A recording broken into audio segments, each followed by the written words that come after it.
대체할 수 없는 정통 경제방송 박근영의 데일리 힌트 시간입니다. 반갑습니다. 오늘은 1월 마지막 날이죠. 1월 31일 금요일 방송입니다. 한 6일 정도 쉬었다 오니까 정말 이게 시간도 빨리 가는 것 같고요. 처음에 6일 연휴 들어갈 때는 어떻게 6일 동안 뭐 하지? 그래서 거의 저는 집에서 혼자 있었거든요. 연휴 동안에 제가 미리 이제 부모님은 찾아뵙고, 그 다음에 저희 이제 가족들은 다 이제 해외 쪽에 지금 잠깐 나가 있어서 6일 동안 그냥 혼자 있었어요. 거의 올드보이처럼 매일 같은 거 그냥 먹으면서 뒹굴뒹굴 하다가 그냥 계속 유튜브 같은 것만 계속 보고 뭐 그랬습니다. 그래서 6일 동안 어떻게 시간 보내나 했는데 또 시간이 가니까 또 금방 가긴 가더라고요. 그래서 몸도 좀 잠도 좀 자고 이렇게 했는데, 워낙 그 시장이 이렇게 막 그 해외 쪽 시장이 워낙 그때 뭐 딥시크 이 관련된 이슈가 있었기 때문에 시장이 워낙 변동성이 심했고, 관련해서 특히 IT 섹터 반도체나 IT 쪽의 이슈가 굉장히 커서 오늘 시장이 어떻게 반응할까에 대한 부분들이 실제 좀 글쎄요, 많이 빠지면 많이 빠질 수도 있겠다라고 생각을 했습니다.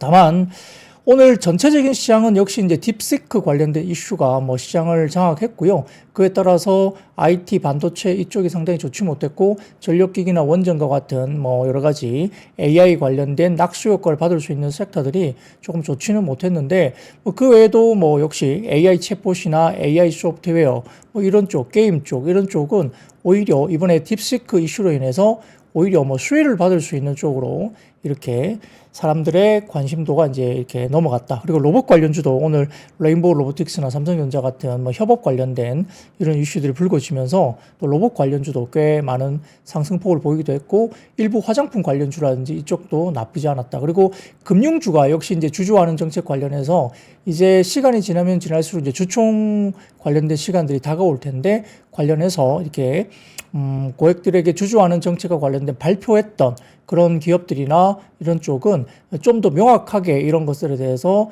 주총을 통해서 명확하게 방향을 나타낸다. 이런 기대감들이 있죠. 그렇기 때문에 일부 관련된 밸류업 관련된 금융주들도 주가들이 좀 움직였다. 이렇게 볼 수도 있어요. 자, 그래서 여러분들도 이제 연휴 끝나고 올해 이제 구정 지났으니까 또다시 이제 새해 복 많이 받으시고, 올해 1월 달이 좀 글쎄요, 다사다난했지만 작년 연말보다는 분위기가 그래도 종목장은 있었어요. 그래서 이런 1월 지나고 2월 달 넘어오면서도 역시 종목장 중심으로 여러분들 수익을 많이 낼 수 있도록 관련된 섹터라든지 움직임들에 대해서 스타디하고 열심히 고민하는 그런 시간으로 데일리 힌트와 함께 해주시면 좋을 것 같습니다. 그래서 일단은 올해 1월 마지막 날 이제 오늘 마무리했고, 또 연휴 지나고 또 월요일 날 글쎄요, 시장이 또 저는 나쁘지 않을 것 같은데 그런 것도 중심으로 해서 이야기를 다시 한번 들어보도록 하겠습니다. 너무 오랜만이고요. 올해 새해 복 많이 받으시고 일단 스타트를 힘있게 시작을 한번 해보도록 하죠. 자, 코스피는 2.4포인트 정도, 아주 약보합 정도 하락 출발을 일단 했습니다. 연휴 사이에 중국의 딥시크 이슈가 부각된 가운데 반도체와 전력기기 이런 쪽이 역시 AI 관련된 이슈가 있는 섹터가 하락 출발을 했죠. 반면 국내 상장 중국 기업 일부라든지 인터넷과 AI 챗봇, AI 소프트웨어, 그 다음에 화장품, 조선, 은행, 타이어, 웹툰, 통신, 그 다음에 게임주, 비만 치료제, 음원 음반 등이 강세 출발을 했습니다. 설 연휴 한국 휴장 기간 미국 주식시장은 빅 이벤트 세 가지를 소화를 했는데, 첫 번째는 딥시크 효과, 그 다음에 두 번째 빅테크 실적, 그리고 세 번째는 1월 FOMC가 일단 진행이 됐습니다. 자, 우선 딥시크 정도에 대한 이슈를 보면 저렴한 AI 등장이 된 거죠. 그래서 AI 관련된 반도체라든지 인프라 관련된 쪽이 급락을 미국 시장에서 했었고요. 일부 반발 매수에 유입됐으나 방향성은 아직은 조금 시간이 좀 걸릴 수도 있다는 이야기가 있지만, 근데 거의 관련된 투매는 좀 막바지가 아닌가 싶긴 합니다. 딥시크 관련으로 인해서 피해를 볼 수 있는 섹터의 투매가 좀 막바지로 좀 넘어서고 있다. 이렇게 제 개인적으로 보고 있고요. 자, 빅테크 실적은 테슬라가 예상 하회하는 실적을 발표했고, 마이크로소프트는 예상 상회, 그리고 메타 같은 경우도 컨센 하회했고요. 애플은 컨센 상회하면서 아이폰 관련된 중국 판매 부진이 있긴 하지만은 그래도 애플이 나쁘지 않은 실적으로 일단 어느 정도 나온 것 같습니다. 자, 그리고 마지막 1월 FOMC 세 번째 이슈인데 만장일치 동결을 했습니다. 그래서 파월 의장이 비둘기파적인 발언을 나타내기도 했는데, 금리 인하 속도 조절론, 특히 이제 트럼프 정책에 대한 불확실성 여파로 금리 인하 속도 조절론이 부각이 되면서 조금 주춤은 했습니다. 또한 트럼프가 캐나다와 멕시코향 관세 부과 행정명령 서명을 했다는 보도가 나오기 때문에 2월 1일 토요일부터 25% 관세 부과 시작이 재확인되고 있는 상황이에요. 자, 여기에 따라 코스피는 딥시크 포함 연휴가 일어났던 빅 이벤트를 소화하면서 반도체와 전력기기 등 관련 업종이 하락을 했고 외국인들이 현선물 대규모 매도가 일단 나타났습니다. 한국 오전 기준 외국인들은 현물 7,800억 정도 매도를 했고요. 선물은 1,100계약 이상 대량 순매도를 오전 기준 했는데 외국인들이 장 막판에 현물도 1조 원 넘게 매도를 했던 것 같고요. 원달러 환율도 금리 동결 여파에 일부 소폭 상승을 했습니다. 자, 딥시크 영향의 반도체 특히 하드웨어 쪽이 좀 약했고요. 소프트웨어 주가는 상당히 주가가 엇갈리면서 급반등을 주기도 했는데 미국 시장에서도 역시 싼 가격의 AI가 이렇게 출시될 수 있다는 기대감 때문에 B2C에 대한 가능성 그리고 여러 업체들이 아주 비싸게 상당히 우려가 있었던 비용에 대한 부분들이 상당히 부담이 있었던 업체들이 이렇게 싸게 AI 관련된 소프트웨어 뭔가를 만들 수 있다는 기대감이 있기 때문에 비용이 상당히 줄어들 수 있다. 그래서 소프트웨어 업종들이 실적이나 이런 것들에 대한 부분들이 이익률을 상당히 좀 다시 회복할 수 있다. 이런 부분들에 대한 이슈가 있어서 소프트웨어 쪽이 상당히 강하게 주가들이 움직였습니다. 미국 시장에서도 그랬고 그 영향으로 한국 시장에서도 소프트웨어 관련 주가 상당히 좋았다 볼 수 있는데요. 삼성전자나 하이닉스 정도는 이제 낙폭 동반이 커졌는데 특히 하이닉스가 이제 엔비디아 쪽 관련된 이슈가 있기 때문에 역시 하락폭이 좀 크게 나타나기도 했고요. 삼성전자는 실적 발표 있으면서 조금 같이 빠지긴 했습니다만 한 2, 3% 정도 수준의 하락세를 보였고 이번에 오늘 같은 경우에는 또 HBM3E 관련된 이슈가 하나 불거졌는데 그거는 좀 이따 말씀도 다시 드리겠어요. 그래서 삼성전자가 최근 주가가 이제 바닥 인식, PBR 기준으로는 역시 청산 가치도 안 되는 가격이기 때문에 약간 낙폭에 대한 제한적인 부분이 분명히 있었던 건데 낮은 밸류에이션 그리고 AI 수혜가 거의 없었다라고 보기 때문에 좀 하락폭은 좀 제한적으로 나타났고요. 또한 이제 오늘 엔비디아양 HBM3 8단 공급 보도가 나오면서 낙폭이 상대적으로 낮기는 했습니다. 근데 이게 오후장 들면서 장 거의 끝날 무렵에 외신을 통해서 이것도 지금 오보다 HBM3 관련된 삼성전자의 엔비디아 공급설은 또 오보다라는 이야기가 또 나오기도 했어요. 그래서 이게 어떻게 맞는 건지 일단 헷갈릴 정도로 일단 계속적으로 논란은 되고 있는 것 같습니다. 자, 그래서 딥시크가 일단은 등장을 했기 때문에 AI 모델 저렴하게 사용 가능하다 이런 이슈가 벌어지면서 소프트웨어 업종 수익성이 개선될 가능성이 있다고 보는 것 같고 AI 하드웨어 쪽에서 AI 소프트웨어 쪽으로 수급의 온기가 확실히 옮겨졌고요. 그러다 보니까 카카오나 네이버 같은 종목들도 일단 급등을 좀 하는 분위기였죠. 네이버 같은 경우도 아니 딥시크도 만들어졌는데 네이버도 할 수 있지 않아? 이런 생각을 시장에서 하고 있는 것 같습니다. 다만 이제 HT 현대일렉이라든지 LS 일렉트릭 그리고 일진전기, 효성중공업 이런 종목들 AI 인프라 관련된 종목들이 장중 급락을 좀 했고요. 카카오 네이버는 장중 아까 말씀드린 대로 이제 급등을 하는 상대적인 모습을 보이기도 했습니다. 이외에도 금융주는 분기 배당과 주주 환원 확대 지속 가능성 이슈가 불거지면서 금융주가 상당히 양호한 상승을 보이기도 했고요. 조선 같은 경우는 한화오션이 흑자 전환하면서 미국 수혜 지속될 가능성 기대감 때문에 장중 상승세를 나타냈습니다. 코스닥은 딥시크 여파의 AI 밸류 체인이 부진했고 그 외 업종의 양호한 흐름을 보이면서 약보합 정도로 이제 추정이 되는데 연휴간 있었던 딥시크 이슈를 반영하면서 반도체와 전력기기 전선 등 AI 밸류체인 전반적인 약세, 지수 하락 견인을 하긴 했는데요. 딥시크 통한 상용화 가속 기대감 속에 역시 지금 코스닥 관련해서도 중소형주, 소프트웨어주가 강세를 보였고요. 마음 AI 이런 관련된 부분들이 딥시크 기반 온프레미스 LLM 그러니까 거대 언어 모델 관련된 출시 준비가 나타난다는 이제 이야기가 나오면서 급등을 나타내기도 했습니다. 일론 머스크의 올해 옵티머스 1000대 생산 발언과 현대차의 휴머노이드 공장 투입 소식에 로봇 모멘텀도 지속되면서 일부 로봇 관련주가 또 급등을 하는 모습을 보이기도 했어요. 자, 설 연휴 동안 글로벌 증시를 강타했던 딥시크 쇼크에 대해서 저렴한 AI 등장이 전체 수요를 증가시킬 것이라는 제본스의 역설이라는 게 있습니다. 이것과 딥시크의 실제 학습 비용과 인프라의 과소 계산 가능성 등 여러 반론들이 또 제기가 되고 있죠.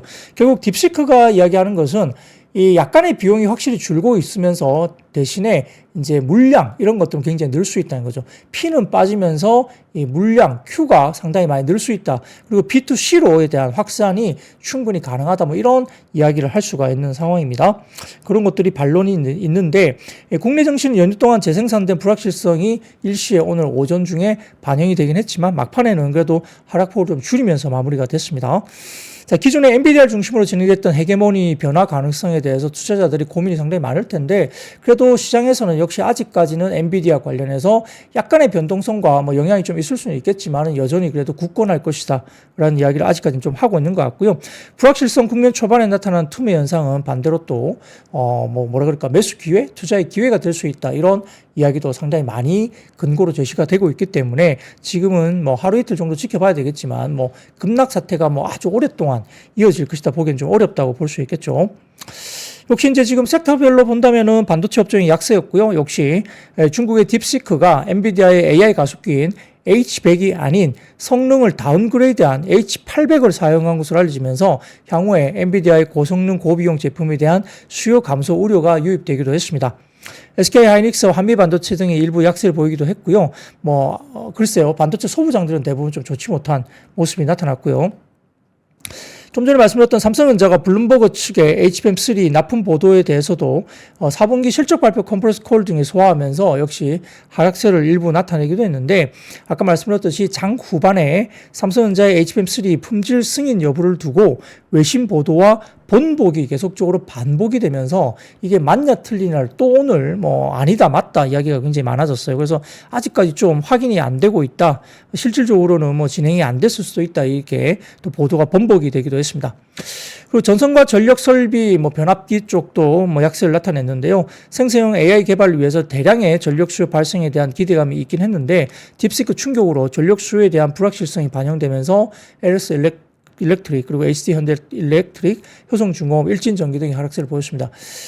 자, 한편 소프트웨어 관련주가 강세였는데 딥시크 등장 이후에 저성능 제품을 통해서 고성능 모델을 제작이 가능하게 된다면 하드웨어보다는 소프트웨어에 대한 관심이 증대될 수밖에 없고 상용화가 빨라질 수 있다는 기대감이 또 유입됐죠. 여기에 따라서 카카오나 네이버, 한글과 컴퓨터, 삼성 SDS 그 외에도 다른 AI 챗봇 관련주라든지 AI 소프트웨어 관련주가 오늘 급반등이 나오는 종목이 꽤 많았습니다. 마음 AI라든지 이스소프트라든지 등등 이야기가 많이 나왔죠. 엠노, 그다음에 카페24 이런 종목들도 그런 영향을 좀 받았다 볼 수도 있겠고요. 수없이 많습니다. AI 소프트웨어 관련주가. 자, 로봇 관련주도 강세였죠. 일론 머스크가 올해 말까지 옵티머스 약 1000대 생산 성공 발언을 했고요. 현대차의 아틀라스가 자동차 생산 현장에 투입됐던 소식 때문에 로봇 관련주가 긍정적이었습니다. 로보티즈, 하이젠 RNM, 특히 하이젠 RNM이 이제 오늘 눈에 띄었고요. 삼현 이런 종목들도 강세를 보였습니다. 특히 레인보우 로보틱스는 삼성전자 컨퍼런스 콜 언급이 되면서 이렇게 휴머노이드 관련된 로봇 관련된 개발을 아주 박차를 가한다 이런 이야기가 좀 나오면서 긍정적인 주목을 또 받았고요. 자, 그리고 금융주가 강세였죠. 24년 결산 배당 기준일 결정을 앞두고 기대감이 유입되면서 KB금융과 신한지주 등 강세 보였고요. 삼성화재 같은 경우는 주주환원 확대 공시 영향을 긍정적으로 받기도 했습니다. 그래서 전체적으로 업종 상승 탑3는 보험과 IT 서비스, 금융 정도였고요. 업종 하락 버텀 3는 의료정밀기기와 기계 장비, 전기전자 정도로 볼 수 있습니다. 자, BOJ는 금리 인상을 했고요. 그 다음에 FOMC는 금리 동결을 했고, ECB는 금리 인하를 했습니다.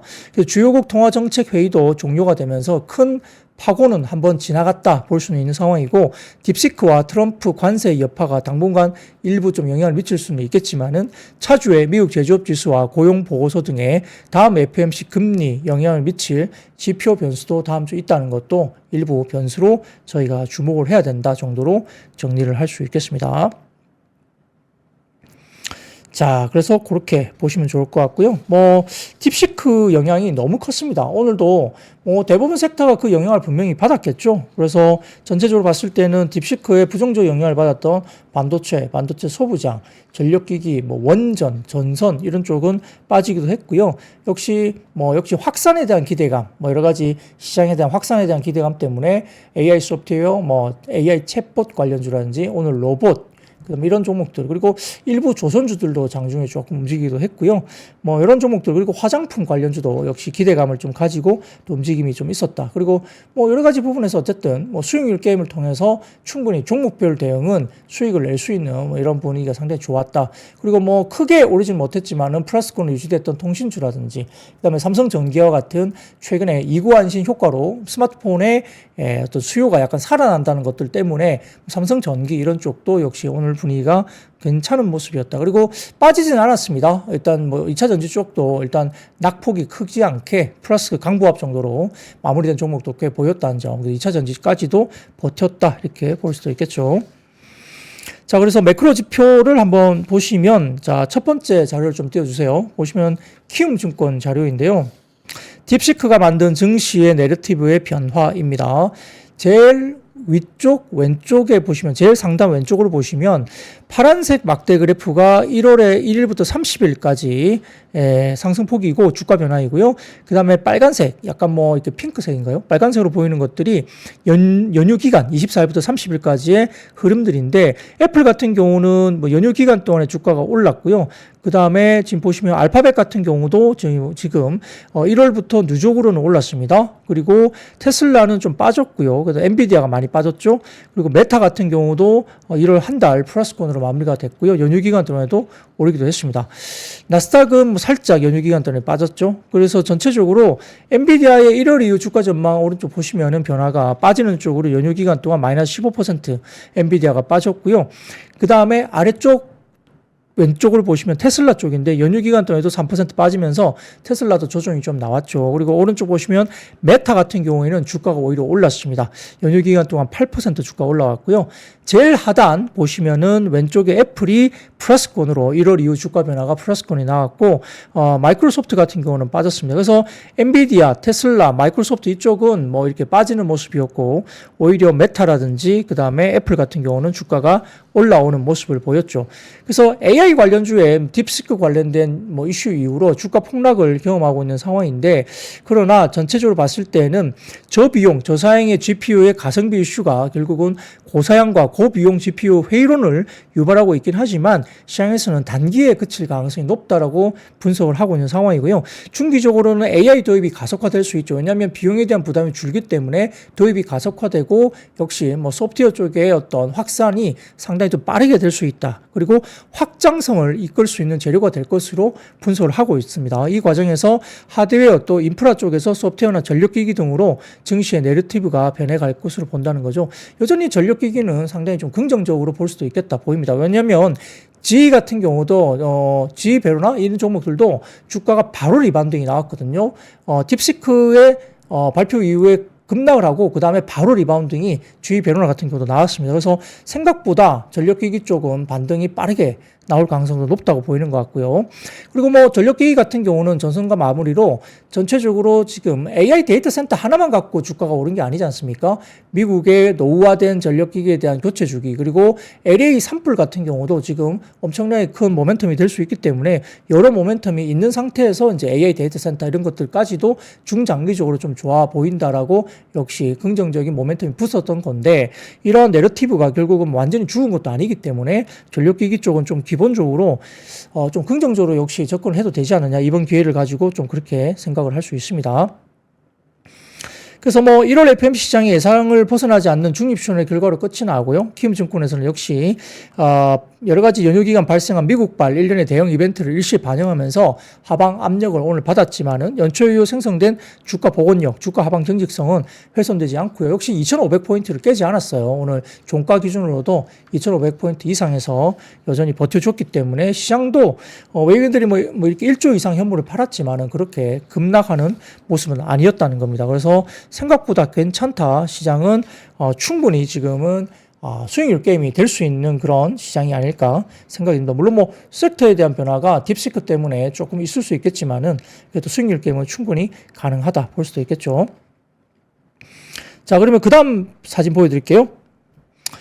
자, 여기 보시면은 신영증권에서 올려주신 자료인데, 이 보시면은 M7과 나머지 종목들에 대한 부분에 대해서 이제 갭이 줄어들 수 있다는 이야기를 하고 있는 거예요. 아마존, 마이크로소프트, 엔비디아, 테슬라, 메타, 애플, 알파벳 7종목을 M7이라 부르는데, 자, M7의 종목군들은 2년 동안 평균적으로 2.5배 정도 2년 동안 2.5배 급등을 했습니다. 반면 S&P 500 중에 7개 종목을 제외한 493종목은 실질적으로 평균적으로 2년간 29% 오르는 거에 그쳤죠. 그래서 어마어마한 차이가 지금 나고 있는 상황인데, 그런데 올해 들어 M7의 주도력이 약화되는 부분들이 보입니다. 자, 그 다음 표 보여드릴까요? 두 번째 표를 보여주시면 이겁니다. 자, 회색 실선이 M7이고요. 녹색 실선이 S&P 관련해서 M7, 그러니까 500 종목 가운데 7개 종목을 뺀 나머지 493종목인데 올해 들어서 M7의 주도력이 약화되는 종목이죠. 그래서 딥시크의 등장은 막대한 자본을 가지고 있는 소수 회사가 독점하던 AI 시장을 대중화로 이끈다는 그런 의미를 갖고 있기 때문에 향후 M7과 나머지 종목들의 갭이 줄어들 가능성이 있다라고 신영증권에서는 언급을 합니다. 이 과정에서 지수 변동성은 커질 수 있겠지만, 왜냐하면 시가총액이 큰 M7이 왔다 갔다 변동성이 있을 수 있기 때문에 그렇긴 한데, 저비용 AI 활용에 따른 수혜가 가능한 소프트웨어, 게임, 헬스케어, 자율주행 등의 파급 효과에 대해서 긍정적으로 주목을 해야 된다라고 이야기를 해야 되겠죠. 그래서 M7은 약간 변동성이 있을 수 있겠지만 나머지 493종목의 M7과의 어떤 갭이 어느 정도 상당히 줄어들면서 나머지 종목들의 선전, 그래서 신영증권에서는 소프트웨어 관련주라든지 게임, 헬스케어, 자율주행 쪽에 관련된 파급 효과를 긍정적으로 바라볼 필요가 있다라고 언급을 하고 있습니다. 그래서 시장은 이런 쪽으로 약간 수급이 다시 이동을 하면서 뭐 종목별 수익률 게임을 충분히 할 수 있다고 보고 있는 것 같고요. 저도 동감을 합니다. 그래서 충분히 지금 시장에서는 계좌를 불릴 수 있는 아주 좋은 시장, 종목장은 충분히 있다라고 개인적으로 볼 수 있습니다. 자, 그러면 이 정도로 이제 매크로 지표 같은 이야기를 끝내고요. 섹터로 넘어가죠. 자, 첫 번째, 역시 오늘은 반도체와 전력기기, 전선, 원전 등의 딥시크 여파로 일단은 뭐 수요 감소 우려가 있었습니다. 그래서 하락을 했는데요. 다만 AI 소프트웨어나 AI 챗봇, 게임주 일부들은 이제 상승세를 나타내는 모습을 보였습니다. 자, 그 다음 사진 하나 띄워주시죠. 연합뉴스 자료인데요. 보시면은 중국의 인공지능 스타트업 딥시크인데 이 창업자가 량원펑이라는 사람입니다. 근데 이게 참 재밌는 게 딥시크를 개발한 사람들이 헤지펀드 운용자들이에요. 헤지펀드. 그러니까 헤지펀드 운용하다가 뭐 이렇게 뭐 조금 약간 글쎄요 뭐 다운이 됐다든지 본인들이 그러니까 생각했던 그런 운용이 좀 뭔가 잘 안 됐겠죠. 뭐 시장이 좀 어려워지고 여러 가지 부분에서 조금 그렇다고 하더라고요.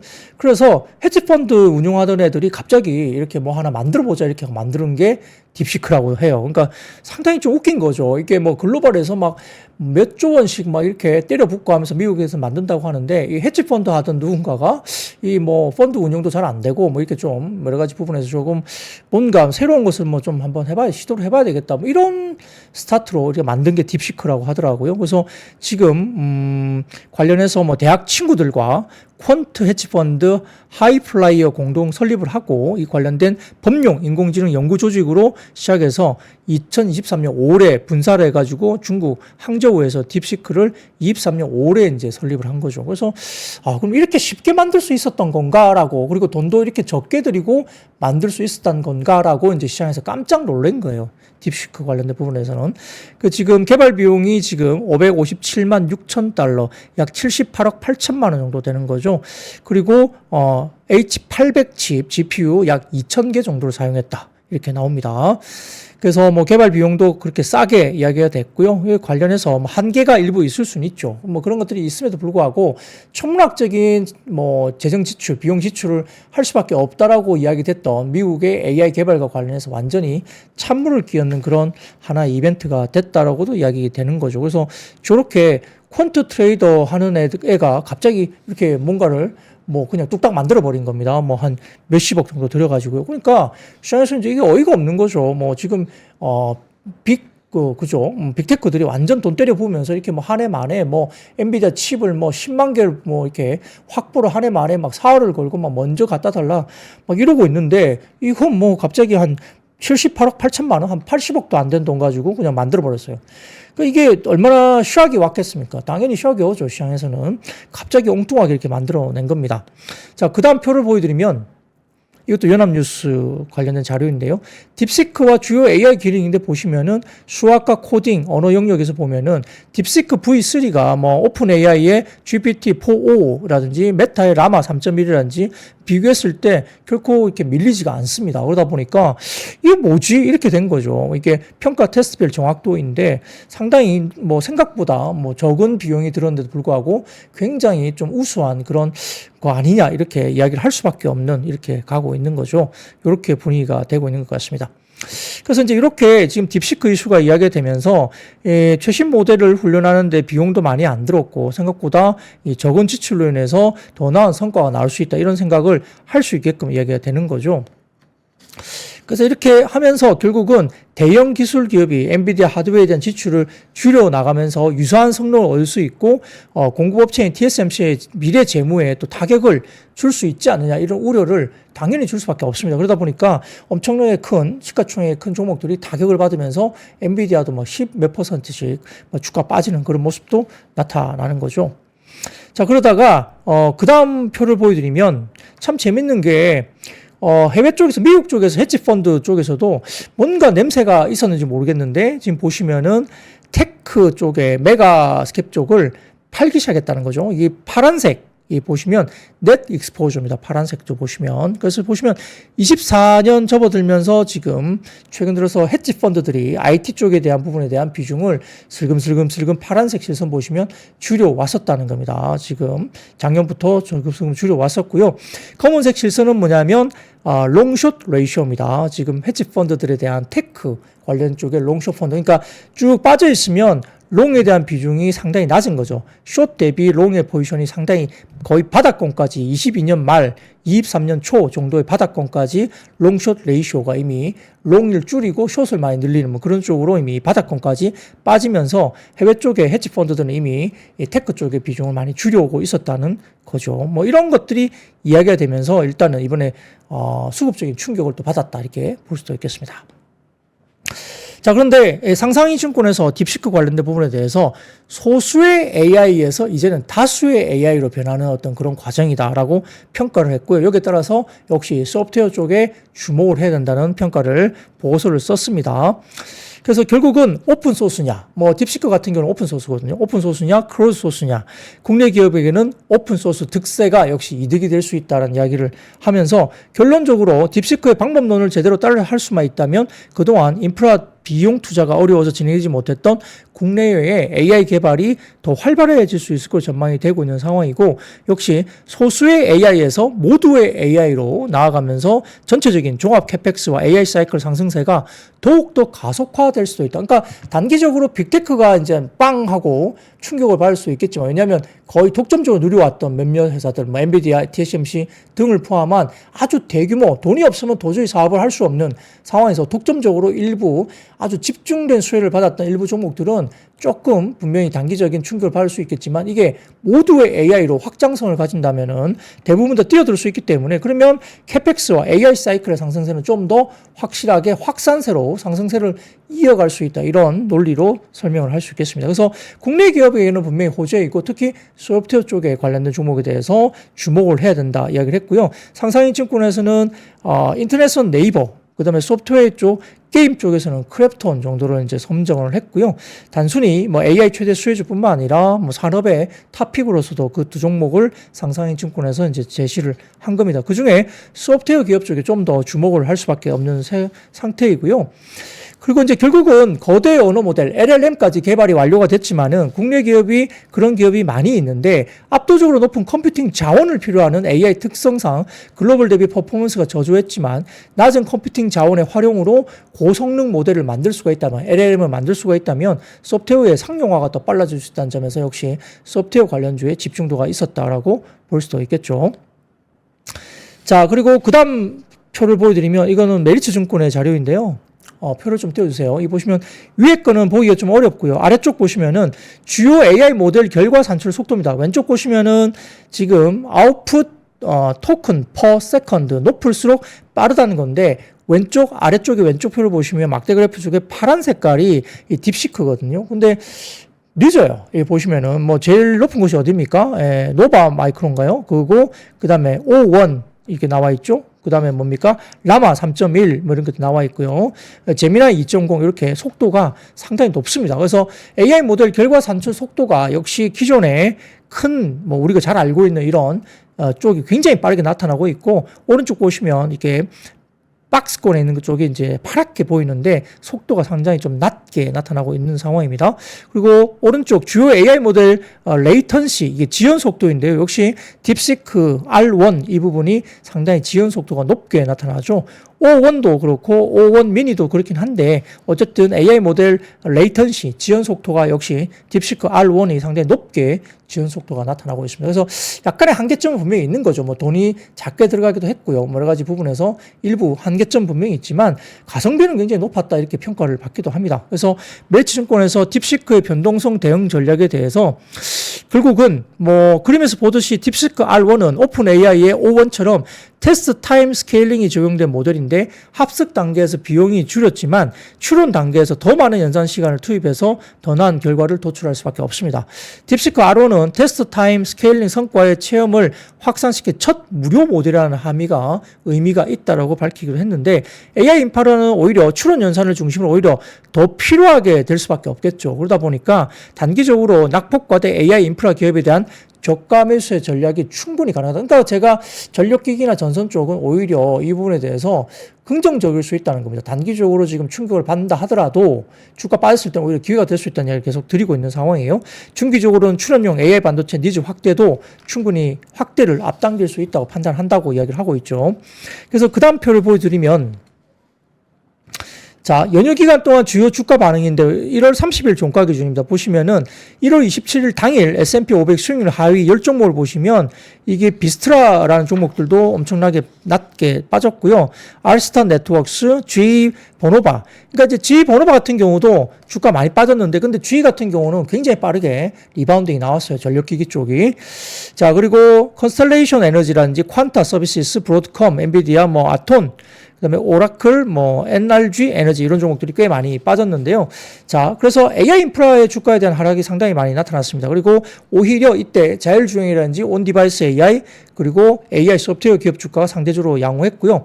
미국 시장에서 소프트웨어 관련된 종목으로서는 이때 양호했던 것들이 크라우드 스트라이크라든지 레딧, 그다음에 앱러빈, 그 다음에 아틀라시안, 그 다음에 이런 부분들 관련해서 다수 소프트웨어 ETF 이런 종목들도 신고가가 나왔거나 박스권을 상향 돌파, 이렇게 소프트웨어 쪽에 관련된 이슈들이 상당히 긍정적으로 갔다는 거죠.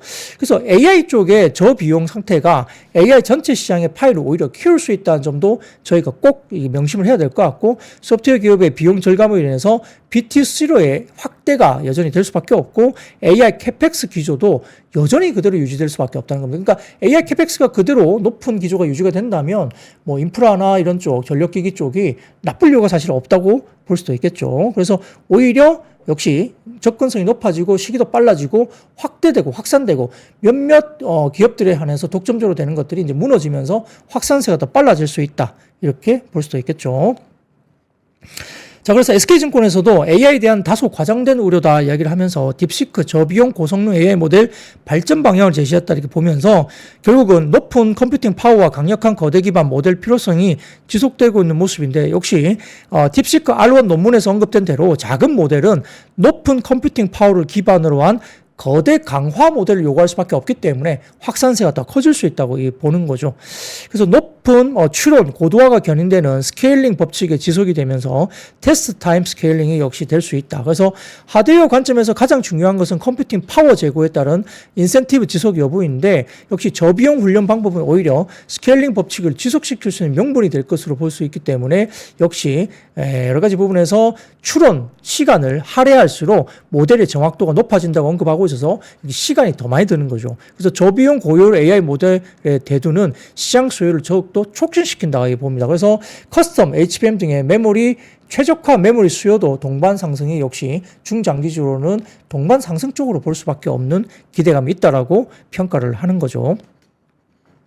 자, 그리고 신한투자증권에서는 딥시크에 대해서 IT 커멘트를 정리를 했는데, 역시 데이터 인프라 투자 주도는 빅테크 실적 발표와 변함없는 방향성을 확인하고 있다. 그러니까 빅테크들이 딥시크 이후에도 메타라든지 좀 이따 제가 메타를 보여드릴 건데 관련해서 결국은 캐펙스 관련된 투자는 그대로 유지한다는 거예요. 딥시크 발표 이후에도. 그래서 여전히 이 관련된 부분에 대해서 변함성 없는 방향성을 확인했다 보는 거고요. 그 다음에 소프트웨어에 대한 비용 효율화가 되면서 그런데 여러 가지 부분에서 100만 회 이상의 지금 내부 정보라든지 여러 가지 개인 정보 이런 유출 관련된 이야기가 계속 나오고 있어요. 딥시크 이후로. 그렇기 때문에 보안주까지도 지금 강화될 수 있다는 이야기가 나옵니다. 그래서 여러 가지 부분에서 보안 강화 그리고 하드웨어 성능 고도화 그 다음에 소프트웨어 쪽에 비용 효율화 이런 것들이 이제 대두가 될 수 있는 상황이죠. 그래서 결국은 고부가 제품의 강점을 갖는 국내 메모리와 장비 부품업체에 주목을 해야 된다고 신한투자증권은 언급을 하면서 역시 반도체 쪽에 대해서는 SK하이닉스가 오늘은 많이 빠졌지만은 역시 메모리 수요는 긍정적으로 강화될 수밖에 없지 않느냐 이렇게 보고 있으면서 긍정적인 접근을 여전히 해야 된다 이야기를 하고 있고요. 전기전자 쪽에서는 역시 AI 시장 개화에 따른 수혜로서 삼성전기와 리노공업 등을 탑픽으로 유지했습니다. 삼성전기가 오늘 꽤 의미 있게 올라왔는데 글쎄요. 아이폰 같은 경우, 애플 같은 경우 중국에서 AI 관련된 딥시크가 탑재될 가능성 이런 뉴스도 오늘 나오거든요. 그래서 지금 오픈 AI 관련된 뭔가가 탑재가 안 되고 오히려 딥시크가 애플 아이폰에 중국에서 탑재해서 이제 폰이 출시될 수 있다 이런 이야기까지 조심스럽게 나오고 있는 것 같습니다. 그러면은 폰의 수요가 많아질 수 있죠. 휴대폰 시장이 중국에서 회복을 한다면 삼성전기 같은 종목들이 회복을 바로 할 수 있는 직관적인 종목이 될 수 있습니다. 반도체 장비 같은 경우는 AI 반도체 수요가 견고하다고 판단하고 있기 때문에 PSK 홀딩스 등을 긍정적으로 유지를 했죠. PSK 홀딩스는 오늘 이렇게 양봉으로 이렇게 끝나면서 상당히 마이너스로 끝나긴 했지만은 낙폭이 상당히 줄면서 양봉으로 보이는 모습들이 일단은 나타났다. 이렇게 보면 글쎄요. 빠르게 PSK 홀딩스는 최근에 주가가 굉장히 좋았죠. 그렇기 때문에 역시 회복세가 상당히 빠르게 나타날 가능성이 높다고 PSK 홀딩스도 볼 수 있겠습니다.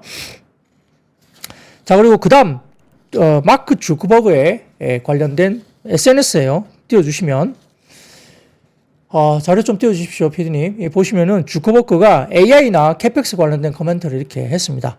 아래쪽에 보시면 25년도에는 약 1기가와트 규모의 컴퓨팅 가동 계획을 그대로 갖고 있다. 그러니까 딥시크 이슈 이후에 이야기를 하고 있는 겁니다. 주커버크는 이렇게 이야기를 하고 있고요. GPU 130만 장 이상을 보유할 것을 전망하고 있다. 이렇게 직접 이야기를 했고 캐펙스 600억에서 650억 달러 투자 계획을 그대로 가져간다. 대규모 투자를 그대로 하겠다. 그러니까 캐펙스를 줄이지 않는 거죠.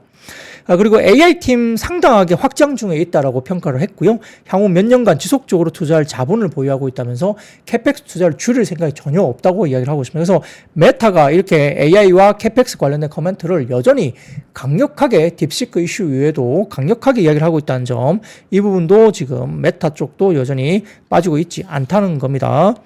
자, 그리고 또 보여드리겠습니다. 그러면 그 다음 표 보여드리면 미래에셋증권의 자료인데 마이크로소프트와 메타 관련된 쪽이죠. 빅테크 자본지 쪽 캐펙스 관련된 내용입니다. 이 블룸버그 관련된 내용을 이렇게 미래에셋증권에서 정리를 한 내용인데요. 자, 마이크로소프트 같은 경우는 지금 4분기, 그러니까 2020년 4분기 이후 최고 수준의 자본 지출을 지난 분기에 했고요. 캐펙스 관련해서 여전히 공격적입니다. 마이크로소프트가 2025년 상반기 누적 캐펙스는 307억 2,700만 달러로 하반기에도 비슷한 투자가 이루어질 것이다 이야기를 했고요. 연간 기준으로는 600억 달러가 넘는 금액으로 직전 회계연도 대비 35% 이상 증가될 규모로 보고 있다고 보고 있습니다. 자, 그래서 여러 가지 부분에서는 마이크로소프트도 상당히 강하게 지금 대규모 투자, 클라우드와 AI 인프라 부족 해소를 위한 대규모 투자를 그대로 유지를 한다. 이렇게 보고 있는 것 같은데요.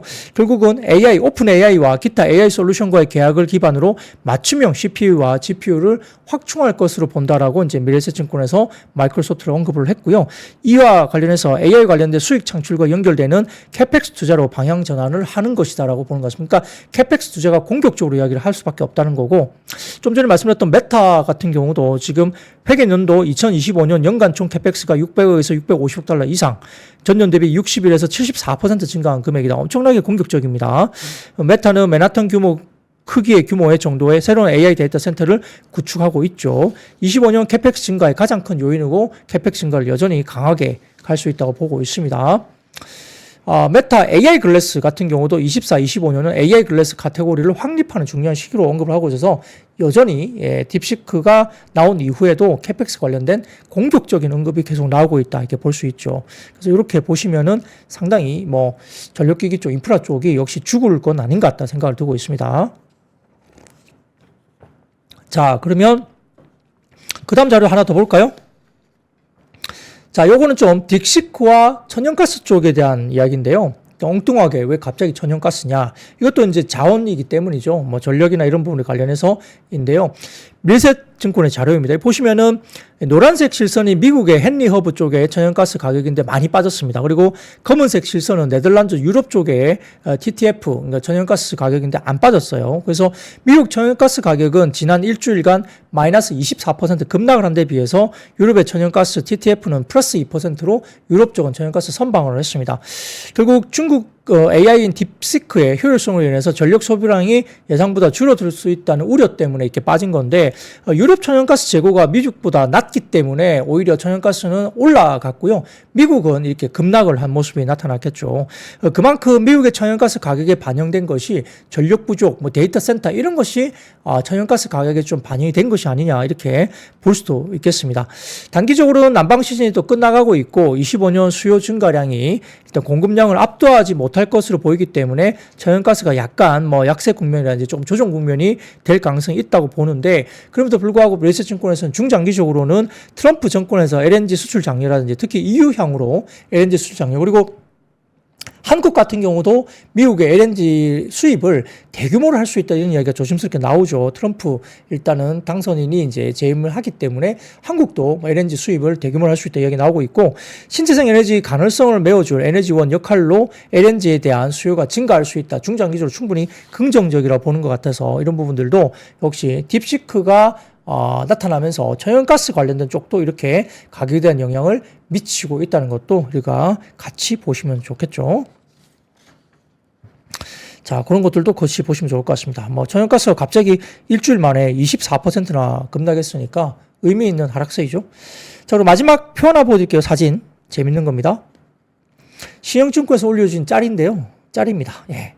딥시크의 디스틸레이션. 이게 이제 뽑아낸다 이런 이야기거든요. 이게 이런 방식의 데이터 추출에 대해서 도용이다. 딥시크가 챗GPT를 도용한 것이다. 뭐 아니면 뭐 도둑질이다. 이런 말이 많다고 해서 이런 짤이 돈다고 하죠. 재미있는 카툰이 이렇게 이야기되고 있습니다. 여기 보시면은 파란색 이게 리얼 데이터가 있는 쪽이고 챗GPT 오픈 AI가 이렇게 쭉쭉 추출해서 이렇게 만들어 놨는데 딥시크가 들어와서 그 오픈 AI가 이렇게 챗GPT로 인해서 만들어 놓은 추출해 놓은 데이터를 이렇게 뽑아먹는 뭐 그런 식으로 지금 카툰이 나와 있죠. 그래서 이렇게 지금 딥시크를 설명하기 때문에 딥시크가 오래 갈 것인가, 이 딥시크의 충격이 정말 오래 갈 것인가에 대해서는 의문이 있다라는 이야기를 하고 있습니다. 그래서 지금은 최근에 이러한 오픈 AI와 그다음 딥시크의 논란을 그림으로 아주 잘 표현한 카툰이라고 이렇게 보고 있겠죠. 자, 그래서 이렇게 올라온 카툰까지도 저희가 관련해서 이야기 나오고 있고요. 그리고 많은 국가들이 지금 딥시크 적용을 막거나 이런 쪽이 되게 많아요. 아주 큰 기업들뿐만 아니라 유럽이나 국가적 차원에서도 딥시크를 막고 그다음에 뭐 개인 정보 도용이라든지 이런 뭐 유출 이런 것들에 대해서 상당히 우려가 심해서 상당히 제재가 많이 가해질 가능성도 높고 그다음에 어떻게 그렇게 어떤 칩들이 이렇게 중국으로 흘러 들어가는지에 대한 제재 조사 이런 것들이 있을 수 있기 때문에 상당히 빠르게 제재가 들어갈 가능성이 높습니다. 그래서 보안주가 오늘 오후장에 움직인 것도 이런 여러 가지 보안 관련된 이슈가 딥시크에서 나타나고 있기 때문에 이런 보안주까지도 움직임이 좀 있었다고 볼 수도 있겠죠. 자, 그러면 이제 오늘 전체적으로 시장을 장악했던 게 이 딥시크 이슈이기 때문에 많은 섹터가 영향을 받았습니다. 아까 말씀드렸던 전력기기, 반도체, 전선, 그 다음에 뭐 게임, 소프트웨어, AI 챗봇, 뭐 보안 이런 것까지 다 설명되는 거기 때문에 이렇게 오늘 딥시크 관련된 이야기를 좀 길게 해봤습니다. 자, 그럼 두 번째입니다. 오늘 화장품 주가들이 조금 일부 올라왔는데요. 결국은 한투증권에서는 최악은 지났지만은 최고라고 하기에는 조금 이르기 때문에 일단 연초에 화장품 섹터의 분위기가 좀 좋아지고는 있는데 역시 관련해서 일부 종목 아모레퍼시픽이나 코스맥스 등의 회복이 보이고 있다는 점에서 긍정적이라고 평가를 했어요. 그래서 역시 아모레퍼시픽 같은 경우는 최근에 코스알엑스의 부진이 일부 이미 주가에 반영됐고, 그 다음에 우리가 보고 있는 라네즈가 지금 미국에서 굉장히 잘하고 있습니다. 중국 시장에서 라네즈가 굉장히 힘들었고요. 이니스프리도 상당히 힘들었는데, 라네즈가 지금 북미 시장에서 각광을 받으면서 상당히 좀 성장을 눈에 띄게 하고 있기 때문에 이러한 부분이 반영되면서 글로벌 인기가 유럽으로 지금 라네즈가 좀 더 확장되고 있죠. 그렇기 때문에 아마 24년 4분기 실적에서 아모레퍼시픽의 중국 사업 적자가 예상보다 적게 나오거나 강도 높은 체질 개선 계획이 발표가 된다고 한다면 올해 중국 사업에 대한 사업의 긍정적인 추정치가 강하게 올라갈 수 있다는 점에서 아모레퍼시픽이 상당히 추가적으로 어떤 추정치가 상향 조정될 가능성이 높다. 그래서 아모레퍼시픽을 긍정적으로 보자. 코스맥스는 한국콜 말고 또 보자 이런 이야기인데, 그래서 아모레퍼시픽이 상당히 괜찮았고요. 그 다음에 LG생활건강도 오늘은 반등이 일부 나왔습니다. 그래서 오늘은 LG생활건강, 아모레퍼시픽, 아이패밀리스, 클리오, 한국콜마 이런 종목들이 긍정적인 흐름이 나타나고 있다. 그래서 화장품 섹터에 대해서는 뭐 긍정적인 우호적인 심리 개선과 그 다음에 우호적인 수급의 유입 이런 것들도 화장품 관련주가 상당히 긍정적으로 최근에 나타나는 이슈가 아닐까 싶습니다. 자, 그리고 세 번째입니다. 오늘 로봇 관련된 이야기가 뭐 삼성전자가 레인보우 로보틱스와 함께 미래 로봇 개발에 대한 가속화를 한다. 휴머노이드 로봇 개발 관련된 이슈가 오늘 컨퍼런스 콜에서 언급이 되면서 로봇 관련주가 역시 주가가 상당히 좋았습니다. 자, 그 다음 표 하나 보여드릴게요. 국내 로봇 부품 산업 생태계와 관련 기업이라서 이게 하나금융연구소 하이투자증권에서 올려주신 자료인데요. 액추에이터, 센서 장비, 소프트웨어 스마트 팩토리 관련해갖고 감속기, 엔코더, 그리퍼, 이미지 센서, 힘 센서, 초음파 센서, AI 알고리즘 이런 등등 관련해가지고 종목을 세분화해놨습니다. 그래서 이 표만 한 장 보시면 로봇 관련주가 이렇게 있구나라고 보시면 좋을 것 같아요. 그래서 삼성증권에서는 역시 이제 로보틱스 경쟁에 참여하는 현대차 그룹이라는 리포트를 내면서 보스턴 다이나믹스가 현대차 공장에 취직했다라는 제목으로 리포트를 썼는데요. 역시 피지컬 AI 시대가 가속화됨에 따라서 현대차 그룹의 보스턴 다이나믹스 관련 뉴스가 많아질 것으로 보이는 상황이고요. 여기에 따라서 전반적으로 봤을 때는 이 아틀라스 이 부분에 대해서 현대차 그룹의 공장에서 테스트를 거쳐서 2028년 양산을 목표로 하고 있고요. 이에 따라 생산시설 투자가 본격화되는 26년도에 지금 관련해서 우리가 보스턴 다이나믹스에 대한 상장 이슈도 있을 수 있다고 보고 있는 것 같습니다. 그래서 로보틱스로 현대차 기아가 자율주행 관련된 기술 발전이 조금 늦긴 했지만 그래도 긍정적으로 볼 수 있는데 로보틱스로 피지컬 AI 시대에 따른 더 큰 기회가 생길 수 있다고 보는 것 같고 현대차 그룹과 엔비디아의 협업 중에 가장 큰 줄기는 역시 로보틱스 산업이라는 겁니다. 그래서 여러 가지 부분에서 테슬라가 4분기 실적 쇼크에도 불구하고 자율주행과 로보틱스 사업화에 대한 기대 주가가 긍정적으로 반응하면서 상승을 보였다는 점을 역시나 이야기를 했고요. 주식시장은 이미 피지컬 AI 시대의 승자편에 서고 있고 현대기아도 로보틱스 사업에 대한 진전이 보일 때마다 주가가 회복될 것이다. 그래서 결국 아까 말씀드렸던 아틀란티스, 이 아틀라스 이 관련된 부분에 대해서 현대차 그룹의 공장에서의 어떤 테스트 이런 부분들이 부각이 되면서 오늘 로봇 관련주가 역시 주가들이 좋았다 이렇게 평가를 할 수도 있겠습니다. 자, 그 외에도 미국의 캐터필러 실적의 실망감 때문에 건설 기계가 하락을 했고요. 26년도에 급격한 출하 성장 기대감에 폴더블 관련주가 일부 상승세를 보였다는 점, 그리고 딥시크 보안 우려 때문에 정부 기업의 딥시크 차단 추진 소식 때문에 보안주가 움직였다는 점, 그리고 김정은 북한 국무위원장이 핵시설 방문하고 순항미사일 시험 발사 소식 등의 남북 경협주가 하락했다는 점, 그리고 마지막으로 오세훈 서울시장이 대선 출마 시사 속에 일부 정치 인맥 관련주가 움직였다는 점까지 마무리를 드리겠습니다.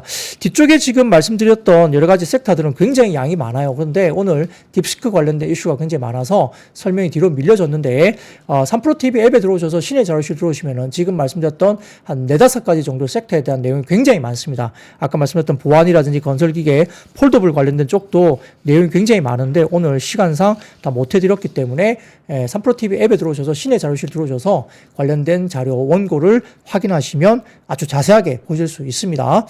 자, 오늘 방송은 여기까지고요. 제가 상당히 대단하게 말을 굉장히 빠르게 똑똑하게 잘한다. 마녀쭈님 말이 엄청 빠르십니다. 대단하십니다. 말씀 주셨는데 감사합니다. 이렇게 해야지 방송을 메꿀 수 있어서 했고요. 자, 오늘 1월의 마지막 날 마무리 하시고 2월 첫 번째 주에 월요일 날 찾아뵙겠습니다. 여러분들 주말 잘 쉬시고 주말에 컨텐츠 계속적으로 많이 봐주시면 좋겠습니다. 여러분 아시죠? See you. 삶의 격을 높이는 9가지 지혜를 함께 나눕니다. 위즈덤 칼리지 시즌 2 영상 아래 링크를 클릭하시면 자세한 내용을 확인하실 수 있습니다.